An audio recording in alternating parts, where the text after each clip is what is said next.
In today's video, we're going to discuss why I'm trimming FEPI and adding to these two growth funds that have equal or higher dividend yields. We earn over $200,000 per year at this channel, and we're living the FIRE lifestyle, which means financially independent, retire early. If you need help doing the same, email me for my e-guides. Our performance value shows that we're actually beating the markets. We're up 11.19%, whereas the S&P is up 7.2%, the Nasdaq's up 6.5%, the Dow's up 2.8%, and the Russell's up 3%. So again, we're beating all of these indexes, and we do this because we use margin, Cornerstone, Defiance, YieldMax, and Rec shares. And FEPI, yes, it's one of everyone's top funds. Okay, everyone seems to love FEPI, but I'm having to trim some of this because, well, I think the Nasdaq is getting expensive and my margin debt is pretty high.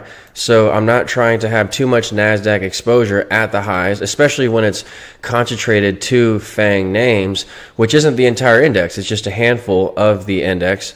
The Magnificent Seven, if you will. So my margin debt is around $200,000, $240,000, but my dividends pay this back in around 1 year. My dividends are around $200,000, so I'm not worried about my margin debt. Also, my margin debt is so low interest that I don't care if I'm holding this. So even though I'm increasing my debt right now, once again, I don't care that I'm holding this. QQQ, it's at all-time highs.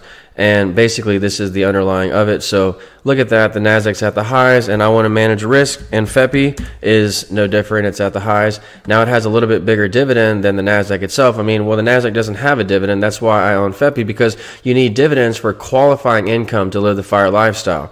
FEPI gives you that yield. It gives you around a 20% yield. I don't know why E-Trade shows 8% here, but it's around 20%. But the key with FEPI, the next biggest key, I should say, the first key being that it's tech and it's highly volatile. The next key is that it has 50% maintenance. That's a killer for the FIRE lifestyle. If you need help understanding maintenance, that's in my Volume 3 e-guide. So 50% maintenance is a killer here at this channel because we're trying to live financially free out of our brokerage accounts, away from a 9-to-5. And as you know, my available withdrawal has to be high in order to do this. If I have margin on, which is again around $240,000 in debt, how do I have such high available withdrawal at the same time? Yes, my account value is at 557, but my available withdrawal, it's at 184. All right, how is it so high? Well, I have low maintenance names, and FEPI is high maintenance. It's 50% maintenance. Now, you know what I'm going to say next. If you're a follower of this channel, I have to say this next. Well, Cornerstone is 4-star and it's 30% maintenance. So if you go to the ratings on Morningstar, you'll see Cornerstone is 4-star rated and it beats the indexes over the last 10 years.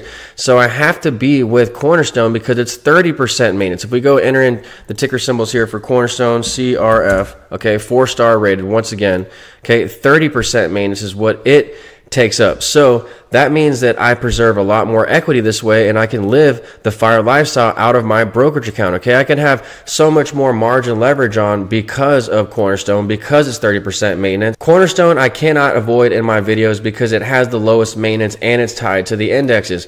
At this channel, we use an index approach to get ahead because indexing is everything. Indexing is how you actually beat the stock market over the long term, because stock trading doesn't win over time. 90% of traders lose, and also most fund managers can't beat the S&P. So I just buy the S&P, but I use leverage, and so I'm gonna usually outperform, and that's why I'm outperforming year to date. It's because of my indexed exposure. Now we're down 4,000 today, which is 0.55%. So the indexes, if you look above, they're down 0.35 and 0.30. So they beat us by a hair today, but that's because Bitcoin pulled back. If you go look at what Bitcoin's doing today on this date, okay, March 14th, you'll see that it had a nice pullback. And, you know, so I've been managing risk with Bitcoin, by the way. That's how I raise a lot of available withdrawal. Bitcoin is 100% maintenance. Anyway, I reserve those for my members only videos. If you want to follow my portfolio, just click the join button on my wall, or I'll link it in the description below.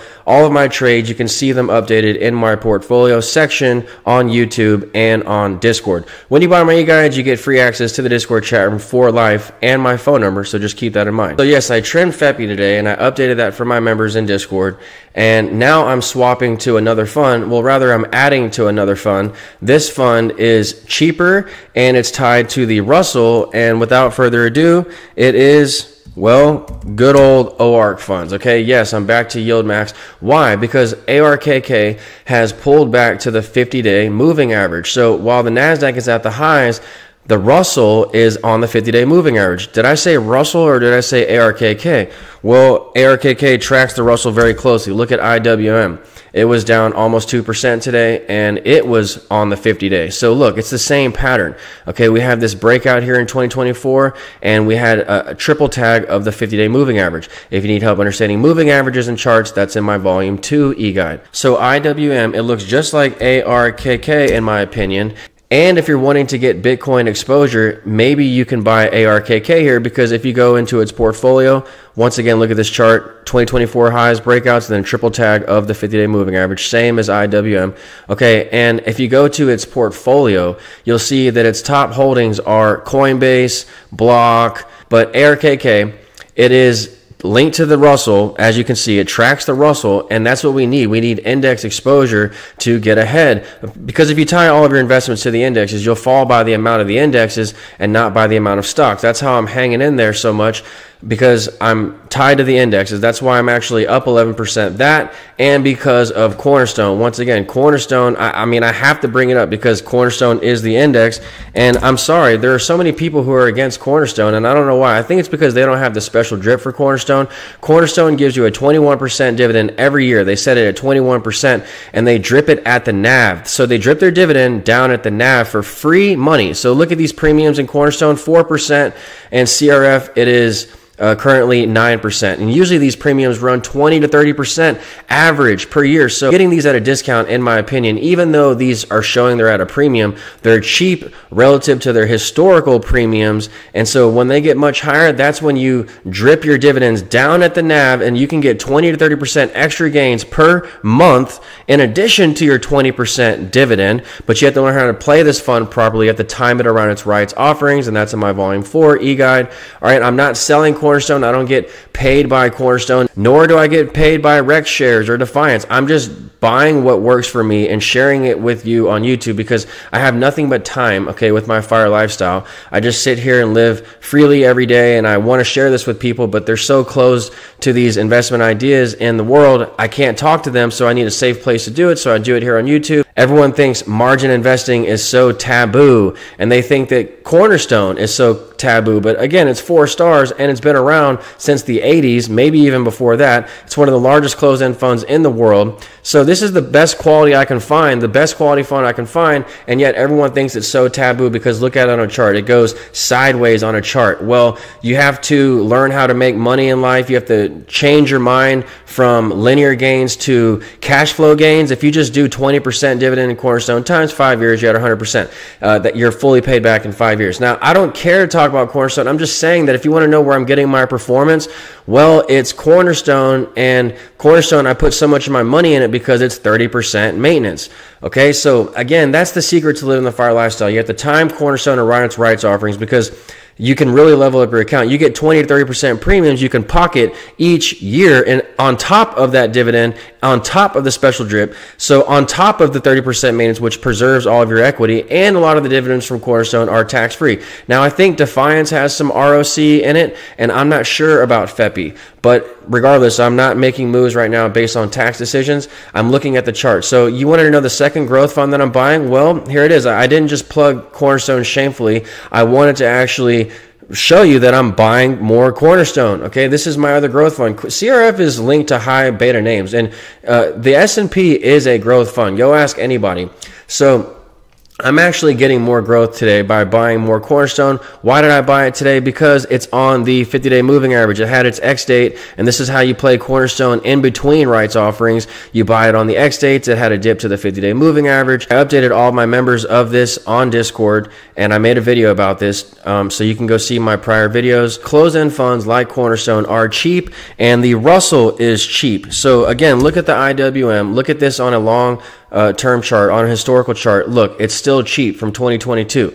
So is ARKK. And if you think rates are falling, well then Bitcoin and small caps should benefit. So here we are, ARKK on the 50-day moving average. I had to add more to ARKK because it's not about buying the indexes. It's about how much you weight into each indexed fund. Okay, and then it's about how much margin you use on top of that. So I just try to skillfully use both the index funds, maintenance, and margin all to my advantage to each day not only outperform the market, but to potentially increase income, lower risk, which I did today by selling some FEPI, I believe, because the NASDAQ is overextended, and redeploying my funds into ARKK, but I should say OARK. Everyone knows that I'm going for OARK at this channel because it's dividend related, and I won't buy anything unless it has a dividend because I want qualifying income for loans to banks. They won't take trading gains once again. So OARK, again, the key for this is, yes, it's going to track ARKK. I don't care about the decay on the chart. Everyone talks about decay for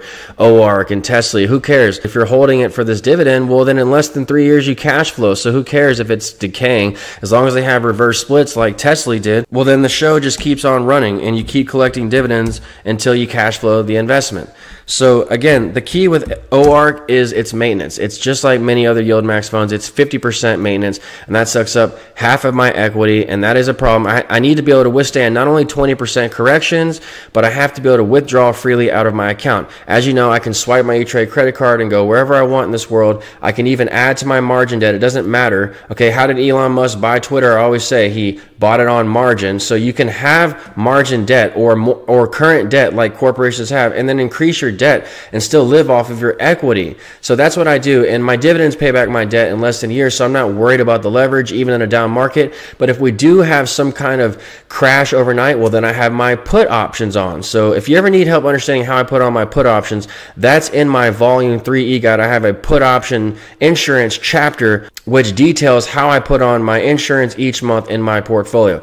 So I'm seeing that NASDAQ and Magnificent 7 names are elevated, whereas small caps are cheap. So I'm just redeploying my profits, managing risk, declaring some victories in FEPI, and buying more small caps and closed-end funds like Cornerstone. Not only is Cornerstone cheap, but many other closed-end funds like Cornerstone are cheap. But again, play those funds properly. They have rights offerings, closed-end funds, and they can really level up your account because they tell you when to sell and when to buy. And that's, again, how I really leveled up my account. But again, time those funds around their rights offerings. We alert you of the Cornerstone rights offering announcement in Discord, and we have almost 1,000 members in Discord pursuing the FIRE lifestyle. So if I can't answer whatever questions you have on your brokerage account or who has a special drip for Cornerstone, they can. All right, because not every brokerage has a special drip for Cornerstone. And if anyone has anything negative to say about Cornerstone right now, it's probably because they don't have the special drip on. Otherwise, they would understand why I tout it so much. It's the best fund in the world. It beat the S&P over the last 10 years. See my past videos if you don't believe me.